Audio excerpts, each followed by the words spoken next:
পবিত্র ঈদুল আজহা উপলক্ষে বর্তমানে ছুটিতে আছেন জাতীয় দলের ক্রিকেটাররা। তবে বিশ্রাম বেশি দিন মিলছে না টাইগারদের। ঈদের মাত্র 2 দিন পর 9 জুন থেকে শুরু হচ্ছে বাংলাদেশ দলের প্রস্তুতি ক্যাম্প। আসন্ন শ্রীলঙ্কা সফরকে সামনে রেখে এই প্রস্তুতি শিবির বসবে মিরপুর শেরেবাংলা জাতীয় ক্রিকেট স্টেডিয়ামে।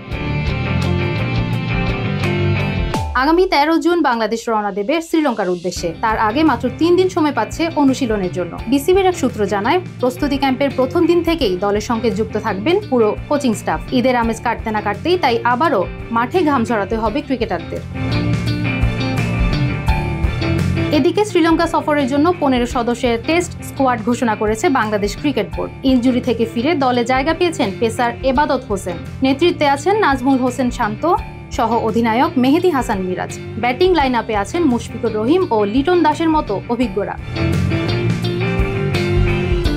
সিরিজটি শুরু হতে যাচ্ছে আগামী 17 জুন। সফরে 2টি টেস্ট ম্যাচ ছাড়াও থাকবে সীমিত ওভারের ম্যাচ। তবে তার সূচি এখনো জানানো হয়নি। লঙ্কানদের বিপক্ষে উপমহাদেশের কন্ডিশনে টাইগারদের কেমন পারফরমেন্স হয় সেদিকেই এখন নজর ক্রিকেট প্রেমীদের।